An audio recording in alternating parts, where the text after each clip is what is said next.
Welcome, everyone, to tonight's Girlfriend Book Club monthly discussion. I'm Shelley Emling, the executive editor of the Girlfriend newsletter. I'm also the moderator of the Girlfriend Book Club. And for February, the 120,000 or so of you chose, as our February pick, Buckeye by Patrick Ryan. It's a highly acclaimed novel about two families in a small Ohio town. It spans about 4 decades. And once again, I binged this over about a 3-day period. It's so, so good. And I'm thrilled to welcome the author tonight, Patrick Ryan. Welcome, Patrick. Hi, thank you for having me. I'm so happy to be here with you. Oh, thanks for joining us. So as you're asked over and over again, where did the idea for this novel come from? The idea for the novel came from that I actually didn't really use ultimately, which I think is a lot of the case with sparks for things.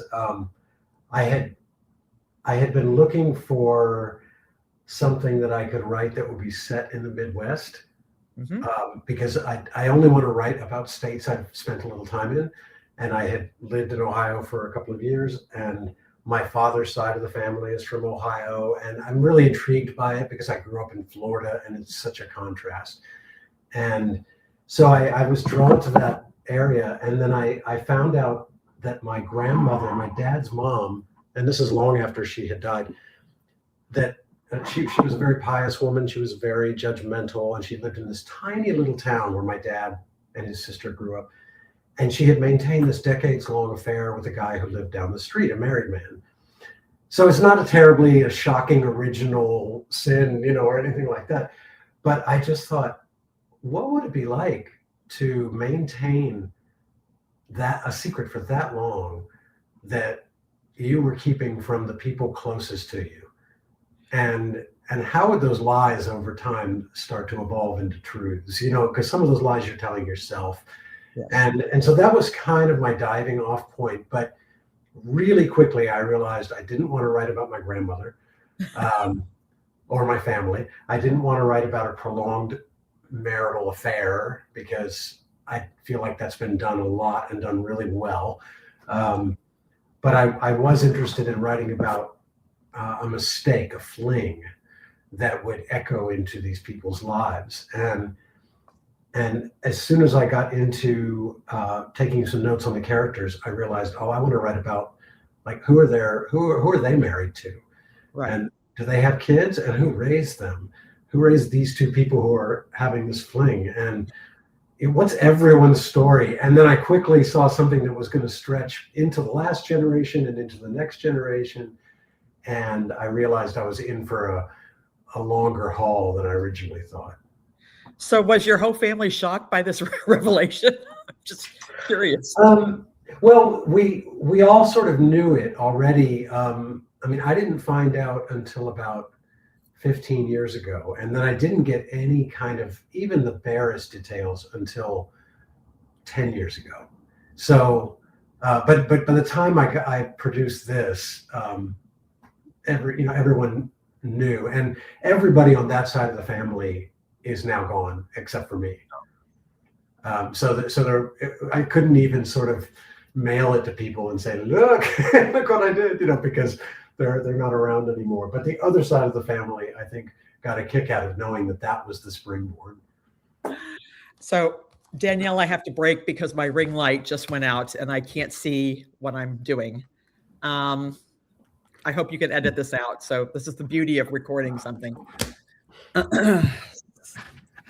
Is there something, I think it needs to be charged. 1 second. I'm sorry, Patrick. It'll just take a second. No problem. I saw the light change. I had a light and then it went out and I was like, I can't see my questions anymore.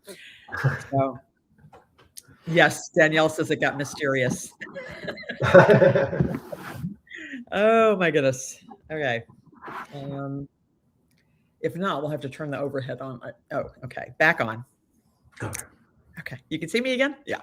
Yep. Okay. Sorry, Danielle. Okay. So Patrick, moving on, I know that, I love the small town setting in Ohio. And I know, as you said, you went there as a child on family vacations, I believe, from Florida. So you kind of probably had it in your head what this town might look like, but it's not really based on an actual real town, right? No, I went to graduate school in Bowling Green, Ohio, and I deliberately wanted to make up a town because I didn't want to have to adhere to the history of a particular place, Right. because you really get into sticky stuff right away where readers can get very distracted who know, say, Findlay, Ohio, and they're going to be pulled out of your story by saying that's not the way traffic flows, doesn't flow west on that street, and Right. there's no stoplight, or so I wanted to make a place up. And Bowling Green was, I pictured it to be about the size that I wanted this town to be when the story really gets going, which is in 1940 or so. And kind of based it on my father's town was so tiny that I couldn't use it. It Really? was a really, really itty bitty. Yeah, it's called Fredericktown, Ohio, and it's outside of Columbus, suburb. And so but what I found quickly is that brought a whole new set of challenges. But by avoiding the challenges of having to get it all right, I then had the challenge of trying to make sure that this town felt like a real place. And it certainly did. Thank you. A lot of layering in and layering it over the years, and edits, and my editor writing notes in the margin by saying, what is between these two places in town? And just give us some visuals, and it all sort of slowly came together. And now I feel like in my head, I also drew a map of the town, and I put it on the wall just for my own consistency and to feel like there was some verisimilitude there within the world that I was creating. That's amazing. So I always ask authors this. I mean, was there, there were so many, incredible characters in this book. Was there one character or one scene or a section that was harder or more challenging to write than the others? Yeah. This is, we can have spoilers, right? Oh yeah. Yeah. Yeah. Most everybody's read the book, I hope, by now. Yeah. That big scene where Felix and Margaret they finally have this conversation, and all of this stuff comes out, and it's heavy stuff. And when I got into it, I knew I wanted to do it. I knew that I wanted all of this to come out at once. But when I got there, I thought, oh my God, isn't it enough to have a conversation where one spouse is saying to the other, I had an affair and the kid ain't yours? Do we also have to add in, I am attracted to men and I had a fling during the all of this stuff together? And it was, I have to say, it didn't go through a ton of revision, that scene. Okay. It is pretty much the way I wrote it, but I wrote it very slowly. I write slowly anyway, but I just kept backing up, and I was reading it out loud to myself and trying to listen to the rhythm of the, I was just trying to put myself there like a fly on the wall and observe and almost make it feel more like dictation for me at that point, because I had this visual of them and I knew what I wanted them to be talking about. And I think that was the scene that was the biggest challenge. And right behind that would be the scene where Margaret and Tom meet up near the end of the book. Right. After Felix has died. That conversation too, I just thought, there's some really emotional heavy lifting that has to happen. Very much so. I think Becky was my favorite character in the book. Is it hard to write from a woman's point of view? Did you run these dialogues or conversations by anybody when you were writing them? Oh, well, that is two different questions. I asked a few things, and frankly, they were just questions of the bedroom variety, to a couple of my women friends, just to make sure that I was just not, barking up a tree or getting things so far out there and wrong. But writing from the point of view of a woman, I like doing it. It's more interesting to me. I really think it's because I'm not a straight man. I think if I were a straight man, I would have a different approach. But I feel like, I'm not saying I have any special in at all, but I feel like I know what it's like to feel outside of the straight male world, Right. because I've always been outside of it. And I feel like that maybe influences me when I write about women. All the people of great influence in my life are women, professionally and personally, with the exception of my partner. My my editors have always been women. My agents have always been women. The teachers that I'm most fond of and learned from are women, just across the board, almost without exception. So you had Becky do something really interesting in that she had this special talent, of course, where she could hear from the dead. Did you know that's what you wanted to do from the get-go? Did you interview psychics? I mean, how did you come up with that whole idea and that special talent she had? I didn't interview any psychics whatsoever because I wasn't convinced that it would be useful to me. I thought it might be harmful to the process.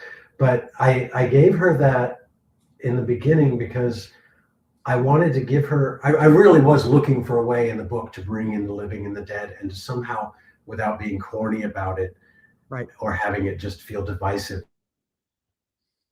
Because the nature of grief and how we grieve is really important to me. And I'm fascinated by how we regard our thoughts for the dead, and whether or not we believe in ghosts, it doesn't matter. And so I wanted to give her an ability that would cause the people closest to her to kind of look at her sideways a bit and eye roll. mm-hmm. That's something that she took very seriously, and I wanted it to be something kind of that nature. So I decided that, and then really quickly I decided that she could really do it. That wasn't my first thought. That was my second thought. My first thought was just going to be that she believes she can do it, and the book would walk this line and not really weigh in, so the reader could just wonder, wow. And then I thought, I don't want to set her up to be the eye roll, the source of eye rolls. I want to give her this power. And because I was also really interested in her character and what she would do with it. She doesn't monetize it. She doesn't get a big head about it. She doesn't mind when it doesn't work. She doesn't understand it. And so that I just thought, well, if she doesn't understand it, I don't understand it. Right. Maybe the narrator does, but I'm not the narrator. And, that really, really interested me. And I didn't know how much it was going to come into play in the book. I knew that it was going to be in the book throughout. And I had the general arc, and I knew the emotional landing pads for each of the characters. I knew who was going to be alive and dead at the end of the book, who was going to be together and not. But I didn't, one of the things I did not foresee is how her abilities in this life practice of hers were down the road going to sort of turn around and come back to her in this way that she didn't anticipate, and that she was surprised she didn't anticipate. And I really was happy with that moment where, and it's so simple, I think, but where there's a moment where she's realizing, oh, maybe I did all that so that I could be prepared to grieve my son. Right. And, maybe that was part of it.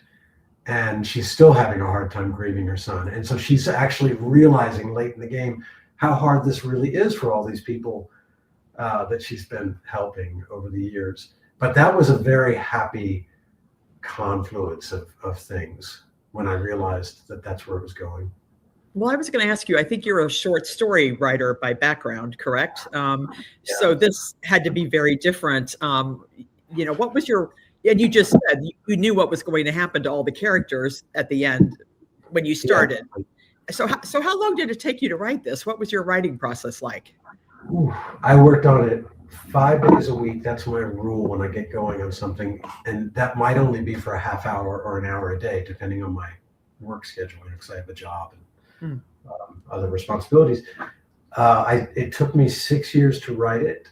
And then the editorial process was a full 2 years, which is the longest I've heard of for a work of fiction. I'm sure there are other examples that are longer, but that's a really long on-ramp for when the book was acquired and when I started working with my editor. But one of the great things about it was that it wasn't under contract. So no one was waiting for it. Right. My agent was waiting for it, but no one, I didn't have any deadline, Yeah. and I'm really slow, and I often need to write something the way I don't want it to be 2 or 3 times to know how I want it to be, scene by scene. Right. Not always, but it happens a lot. I write something and I just realize, okay, now I know that that's not what I want to do. And so and then I'm slow on top of that, and I revise constantly as I go. So it was a total of 8 years. Wow. That went into it. So it must have been tough for you to leave these characters behind after 8 years. It was surprisingly unsettling. Yeah. It really was. And when I really got to the point where I thought, okay, it's out of my hands and now it's in production, like copy editing's done, everything's done. And I talked to Ann Napolitano, and she said, you're going to have to reread it. Because she had read it and given me this wonderful blurb. She said, you're going to have to reread it again before it actually comes out. And I said, why? Why? And she said, because you're not going to remember what you cut, what you left in, all these little parts, and the order, you switch things around. Like, you need to just do it. And so I did. And it was a very surprisingly emotional experience, because it's the first time that I had read it knowing I couldn't do anything more to it. Right. So, and thankfully I didn't see things I grimaced, and wanted to change. But it was a different experience to read it that way. And I thought, and when I got to the end, I thought, oh my gosh, be well. Be well, people who are still alive at the end of the book. Because I really, 8 years. I also didn't work on anything else, because I'm not good at, I've never done that. I've never even worked on 2 short stories at the same time. So one of my favorite parts of the book is at the end, when Cal is reflecting on his life and aging and growing older and what's it all mean? Was that one of your favorite parts to write as well? Yeah, because here's the thing, is there are themes in this book, and theme, using the word very loosely, but things like grief and forgiveness, and how complicated forgiveness is. That's something that's very important to me personally, and so I find it surfacing in the projects I'm drawn to, and the passage of time, and how we render it, how we experience it as we get older, and how we try to accumulate our experience to result in some meaning for ourselves as we get older. Those things are really important to me. And when I got to that point, I really started to write sentences that were very close to my notes about what I wanted the ending to do. You know what I mean? Like, there are a couple of sentences in there where Cal's just thinking to himself, this part you're talking about right near the end, and they almost could have been lifted out of my notes to myself about what I think about those things. Wow. Because of course I'm just feeding my own thoughts into his head at that point. But it was, and I also thought that I didn't really see how it might plug into the thinking that Felix does right at the end, the last time that we see him alive, and he's thinking about time. And again, to go back to that last read I did of the book, I saw those two things connect in a way that I hadn't before, thematically. Yeah. I thought, well, yeah, they're kind of talking about and thinking about the same sort of thing. When you get further on in your life and you're hoping that it starts making some sense, and you're hoping that you did a good job, and that people would conclude that you were an okay person. Yeah.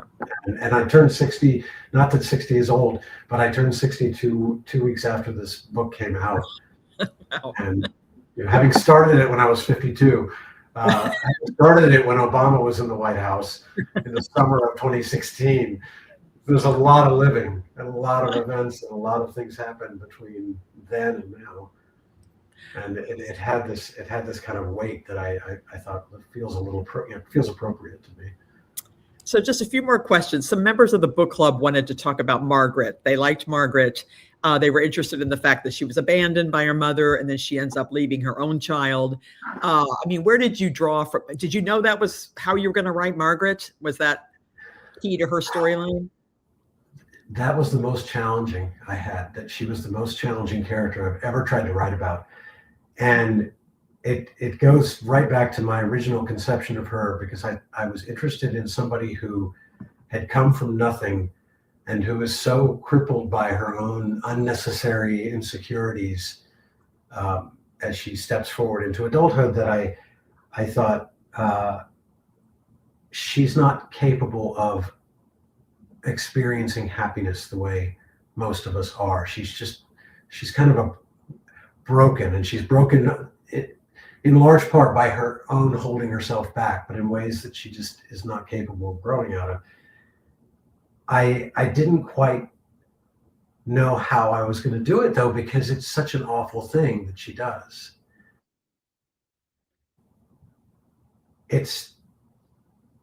My whole take on writing villains, and I use that word really loosely, Yes. As in characters who do unpleasant things that we might not ever do, is that they don't conceive of themselves as villains. They always have a reason for doing what they're doing in the moment that they're doing it that makes sense to them. And one of the things that fiction can do is put you in the head of that character, so that by the time that awful deed happens, you at least understand why they're doing it. And that's one of the beauties of reading fiction. But that said, it was really a challenge to write it. And I wrote it several different ways. And there's a moment, I don't even remember exactly how it is in the book, but where I was writing the scene where she's packing the car, and then I thought, oh, and again, like, I'm drafting, and I know I'm not looking at having the scene done for a year, so I'm completely relaxed about messing with it and changing it up. And I'm working on that scene, and I thought, oh, what's missing here is Tom needs to come home early and see her packing. So that was kind of a cringe moment. And I thought, yeah, I need to do that. That's really going to make it so much more awful for everyone involved. And then on top of that, I thought, she's in the car and he's sitting there on his bike. And I thought, oh, she's not going to be able to look him in the eye. That's how she's going to do it. Right. And that just broke my heart. I thought, oh, it still breaks my heart. I just thought it's the only way she could do it. If she looked him in the eye, she wouldn't have been able to go. Or she knew that then they would have had to talk, and she was too afraid, which I think plugs into a little bit later on, where, the more time that goes by, it's sort of a big thing in the book where you tell a lie, and then the more time that goes by, it compounds everything, because then you have to account for all the time that you let go and kept that secret. Road after she leaves, when she's living in Columbus, to her thinking, now I can't possibly talk to him, because I can't imagine anything coming out of his mouth that wouldn't just kill me. And that's the start of that, is when she can't look him in the eye when she leaves. But it was really a challenging thing to write, because she's not a pleasant person. But you understand sort of where he's coming from. That's all. I always just want the reader to because I don't think readers need to like characters. I find that notion a little silly, but they just need to understand why the characters are doing what they're doing, and be convinced that that person, that feels like a real character, a real person who would do that, even though you would never do it yourself. It seems like you poured your heart and soul into this book. It really does. Oh my gosh. Yeah. I mean, to say that I didn't work on anything else, for me, says a lot, because writing is really important. It's my main thing, it's the activity that has brought me pleasure since I was 16. Wow. And so this was the project. Yeah. And it's kind of crazy for me to look back on and just think of the years where I was when I wasn't at the desk, I was doing everything else in my life, but this was always floating around in my head. And a lot of it was just worry that I wasn't going to get it right. This is get it right. What is getting it right? I don't know, but has to feel convincing, I guess. So any chance this will be made into a movie or a TV series? Let's all cross our fingers. I have nothing to report on that yet, and that's not me being tight-lipped. There's nothing official, that Happening yet. that I know of. Yeah, I think it would be nice. I would get a big kick out of that. I personally don't see it as making such a great film as it would make a good kind of limited series thing that would give it a I agree. Because it's not a plot driven book so much as it's a character driven book. So what are you working on now? What's next? I am starting a novel that is probably more similar than I know in terms of thematic things, but feels very different to me. But I'm in the really early stages. I'm just at that point where I'm moving away from taking notes and starting to write some paragraphs. So in 8 years, we'll be able to see this book? I really don't want that to be the case. I didn't know what I was getting into, I rewrote the second half of this book 3 different ways. I think this book went through 6 drafts. Oh my gosh. So I don't really want to go in and do that again. I would like to think that 2 or 3 years would be enough time. So just 2 more questions. I just have to ask, well, actually, I know you live in Manhattan. Is that correct? You're in New York City. And there was something I've heard you say about the days or what matters, how we measure our lives, acts of kindness. It's so important. Can you talk about that just for a second about why you talk about that quite a bit, about how important the days are in our lives and acts of kindness? I think to me, it comes back to that it's kind of a Buddhist message, but if you're not in the moment because you're thinking about the past or worried about the future, then you're missing your life. Right. And I don't speak with wisdom about that. I'm sort of, I tell myself this all the time. It's like, you need to be in the moment. And if that's true, then we need to be in the day.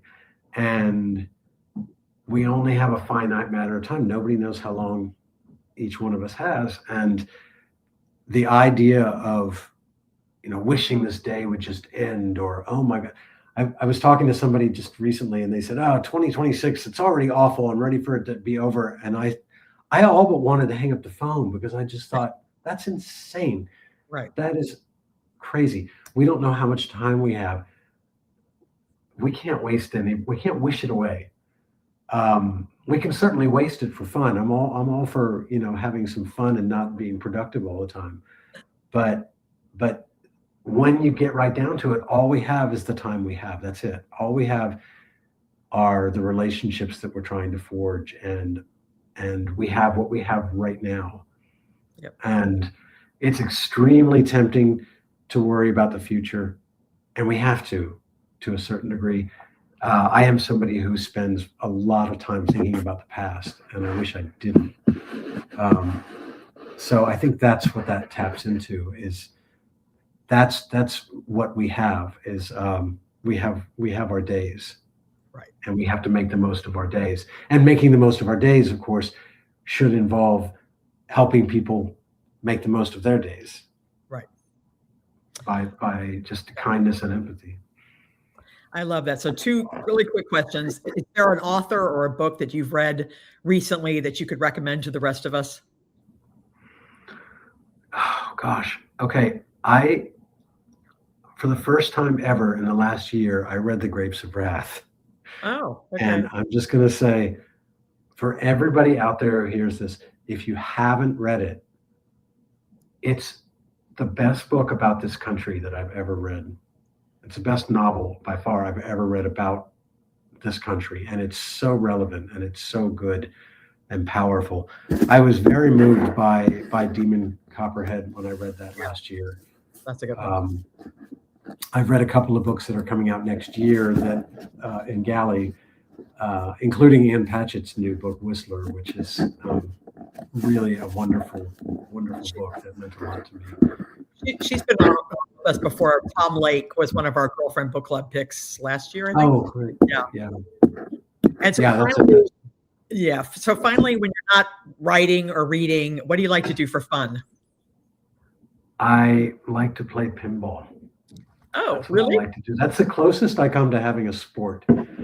Yeah. My partner and I, thankfully, he is also a big pinball person, and we've constructed trips entirely around pinball.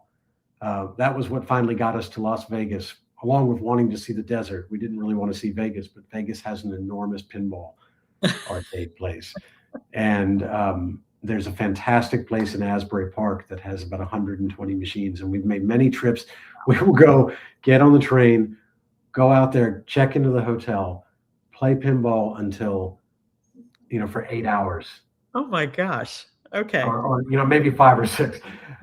Eat dinner, go back and play for a couple more hours, sleep the night, play, go home. It's just pure fun. I'm not competitive. There is not a competitive bone in my body. I'm not a member of a league. I don't care about that. It's just the fun, but that's the go-to thing. That sounds fun. Okay, everybody. So the book is Buckeye. If for those few of you who maybe did not read this yet, please do so because it's fantastic. And everybody, please stay on the book club page because I'll be posting some conversation starters so that you guys can talk about the book amongst yourselves. And also just a reminder that our book for March is Theo of Golden. And the author, Alan Levi, will be joining us on March 17th at 7:30 p.m. So we're looking forward to that. So thank you for joining us, Patrick. I so love talking to you. And everybody have a great evening. Thank you so much. Thanks.